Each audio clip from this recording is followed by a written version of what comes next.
ਅਗਲੀ ਖਬਰ ਜਿਹੜੀ ਆ ਪ੍ਰੈਜ਼ੀਡੈਂਟ ਟਰੰਪ ਨੇ ਇਹ ਕਹਿੰਦੇ ਆ ਵੀ ਜਿਹੜੇ ਸਮਾਲੀਅਨ ਇਮੀਗ੍ਰੈਂਟਸ ਆ ਉਹ ਯੂਐਸਏ ਨੂੰ ਛੱਡ ਕੇ ਚਲੇ ਜਾਣ।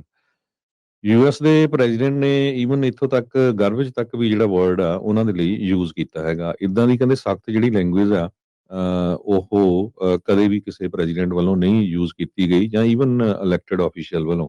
ਇਮੀਗ੍ਰੇਸ਼ਨ ਐਨਫੋਰਸਮੈਂਟ ਆਪਰੇਸ਼ਨਸ ਜੋ ਮਿਨੇਸੋਟਾ ਦੇ ਵਿੱਚ ਚੱਲ ਰਹੇ ਆ, ਪ੍ਰਾਇਮਰੀ ਫੋਕਸ ਉਹਨਾਂ ਦਾ ਸਮਾਲੀਅਨ ਇਮੀਗ੍ਰੈਂਟਸ ਜੋ ਅਨਲਾਫਲੀ ਯੂਐਸਏ 'ਚ ਰਹਿੰਦੇ ਆ ਉਹਨਾਂ ਨੂੰ ਅਰੈਸਟ ਕਰਨ ਦਾ ਆ। ਕਮਿਊਨਿਟੀ ਲੀਡਰ ਜੋ ਮਿਨੇਸੋਟਾ 'ਚ ਹੈਗੇ ਆ ਉਹਨਾਂ ਨੇ ਇਸ ਐਕਸ਼ਨ ਨੂੰ ਗਲਤ ਕਿਹਾ, ਕਹਿੰਦੇ ਵੀ ਇੱਕ ਤਰ੍ਹਾਂ ਨਾਲ ਬਹੁਤ ਹੀ ਡੇਂਜਰਸ ਤੇ ਰੇਸਿਸਟ ਹੈਗਾ। ਜੇਲਨੀ ਹੁਸੈਨ ਐਗਜ਼ੀਕਿਊਟਿਵ ਡਾਇਰੈਕਟਰ ਹੈਗੇ Minnesota chapter of council on American Islamic relation ਦੇ। ਬਹੁਤ ਵਾਰ ਲੋਕ ਸੋਚਦੇ ਹੋਣੇ ਆ ਵੀ ਇਹ ਇੱਕ ਕਮਿਊਨਿਟੀ ਆ, ਸ਼ਾਇਦ ਉਹਨਾਂ ਦੇ ਬਹੁਤ ਜ਼ਿਆਦਾ ਇਲੀਗਲ ਆ ਜਾਂ ਕਿੱਦਾਂ ਦੇ ਲੋਕ ਆ। ਜੇ ਉਹਨਾਂ ਦਾ ਸੀਬੀਐਸ ਨਿਊਜ਼ ਨੇ ਕਾਫੀ ਵੱਡਾ ਡਾਟਾ ਅੱਜ ਦੱਸਿਆ ਆ, ਕਹਿੰਦੇ ਵੀ 58% ਸਮਾਲੀਅਨ ਜਿਹੜੇ ਮਿਨੇਸੋਟਾ 'ਚ ਉਹ ਬੋਰਨ ਮਿਨੇਸੋਟਾ ਦੇ ਆ। ਹੁਣ ਇੱਥੋਂ ਤੁਸੀਂ ਅੰਦਾਜ਼ਾ ਲਾ ਲਓ ਵੀ ਜੇ ਆਪਣੇ ਬੱਚੇ ਵੀ ਜਿਹੜੇ ਬੋਰਨ ਆ, ਕੱਲ ਨੂੰ ਇਦਾਂ ਦੀ ਸਿਚੁਏਸ਼ਨ ਬਣਦੀ ਆ ਤੇ ਬਹੁਤ ਵਾਰ ਆਪਾਂ ਸੋਚਦੇ ਆ ਵੀ ਨਹੀਂ ਆਪਣਾ ਸਿਟੀਜ਼ਨ, ਸਾਨੂੰ ਕੀ ਫਰਕ ਪੈਂਦਾ, ਹਨਾ। ਸੋ 58% ਬੋਰਨ ਆ ਮਿਨੇਸੋਟਾ ਦੇ। 87% ਜਿਹੜੇ ਸਮਾਲੀਅਨ ਆ ਉਹ ਸਿਟੀਜ਼ਨ ਆ। ਸੋ ਆਪਣੀ ਕਮਿਊਨਿਟੀ ਵੱਲ ਦੇਖੋ ਕਿੰਨੇ ਕੁ ਆਪਾਂ ਸਿਟੀਜ਼ਨ ਹੈਗੇ ਆ। ਸੋ ਸੈਂਸਸ ਡਾਟਾ ਸ਼ੋ ਕਰਦਾ ਵੀ 1 ਲੱਖ ਦੇ ਕਰੀਬ ਜਿਹੜੇ ਸਮਾਲੀਅਨਸ ਆ ਉਹ ਟਵਿਨ ਸਿਟੀ 'ਚ ਉਸ ਏਰੀਏ ਦੇ ਵਿੱਚ ਰਹਿੰਦੇ ਆ। ਸਿਰਫ 5% ਹੀ ਆ ਜਿਹੜੇ ਸਿਟੀਜ਼ਨ ਨਹੀਂ ਹੈਗੇ।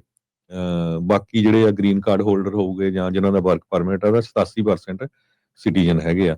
ਸੋ ਕਹਿੰਦੇ ਭਈ ਸੋਮਾਲੀਆ ਤੋਂ ਬਹੁਤ ਲੰਮਾ ਸਮਾਂ ਜਿਹੜੀ ਅੰਬੈਸੀ ਅਮਰੀਕਾ ਦੀ ਬੰਦ ਰਹੀ, ਕਿਉਂਕਿ ਇੱਕ ਟਾਈਮ 2019 ਦੇ ਵਿੱਚ ਮੋਗਾਦੀਸ਼ੂ ਦੇ ਵਿੱਚ ਬੰਬ ਚੱਲਿਆ ਸੀ 2017 'ਚ, ਜਿਹਦੇ ਨਾਲ 100 ਲੋਕਾਂ ਦੀ ਮੌਤ ਹੋ ਗਈ ਸੀ। ਪਰ ਅਮਰੀਕਾ ਦੀ ਅੰਬੈਸੀ 2019 ਦੇ ਵਿੱਚ ਸੋਮਾਲੀਆ ਦੇ ਵਿੱਚ ਖੁੱਲ ਗਈ ਤੇ ਇਹਨੂੰ ਇੱਕ ਤਰ੍ਹਾਂ ਨਾਲ ਫੋਰਟੀਫਾਈਡ ਕੀਤਾ ਹੋਇਆ ਵਾ, ਇੱਕ ਤਰ੍ਹਾਂ ਨਾਲ ਕਿਲ੍ਹਾ ਹੀ ਬਣਾਇਆ ਆ, ਕਿਉਂਕਿ ਉੱਥੇ ਹਜੇ ਵੀ ਜਿਹੜੇ ਕਈ ਟੈਰਰਿਸਟ ਗਰੁੱਪ ਹੈਗੇ ਆ, ਜਿੱਦਾਂ ਦੇ ਐਲ ਸ਼ਬਾਬ ਵਰਗੇ ਆ, ਉਹ ਆਪਰੇਟ ਕਰਦੇ ਹੈਗੇ ਆ। ਈਵਨ ਕਹਿੰਦੇ ਵੀ ਸੋਮਾਲੀਆ ਦੇ ਵਿੱਚ ਇੱਕ ਵੱਡਾ ਜਿਹੜਾ ਗਵਰਨਮੈਂਟ ਦਾ ਹਸਪਤਾਲ ਆ, ਉਹ ਵੀ ਉਹਨਾਂ ਦੇ ਕੰਟਰੋਲ ਦੇ ਅੰਡਰ ਹੈਗਾ ਆ। ਸੋ ਇੱਕ ਇਹ ਵੀ ਇਸ਼ੂ ਹੈਗਾ ਜਿਹਦੇ ਕਰਕੇ ਜਿਹੜੀ ਆ ਟਰੰਪ ਐਡਮਿਨਿਸਟ੍ਰੇਸ਼ਨ ਵੈਟਿੰਗ ਕਰਨਾ ਚਾਹੁੰਦਾ ਹੈਗਾ ਵੀ ਕੋਈ ਵੀ ਜੇ ਸੋਮਾਲੀਆ ਤੋਂ ਇੱਥੇ ਆਉਂਦਾ ਆ ਤੇ ਉਹਦੀ ਪੂਰੀ ਵੈਟਿੰਗ ਹੋਣੀ ਚਾਹੀਦੀ ਆ। ਹਾਲਾਂਕਿ ਜਿਹੜਾ ਸੋਮਾਲੀਆ ਆ ਦੁਨੀਆ ਦਾ ਕਹਿੰਦਾ one of the weakest health care system ਆ ਉੱਥੇ। ਵਰਲਡ ਹੈਲਥ ਜੋ ਆਰਗੇਨਾਈਜੇਸ਼ਨ ਆ ਉਹ ਰਿਪੋਰਟ ਕਰ ਰਹੀ ਹੈਗੀ ਆ।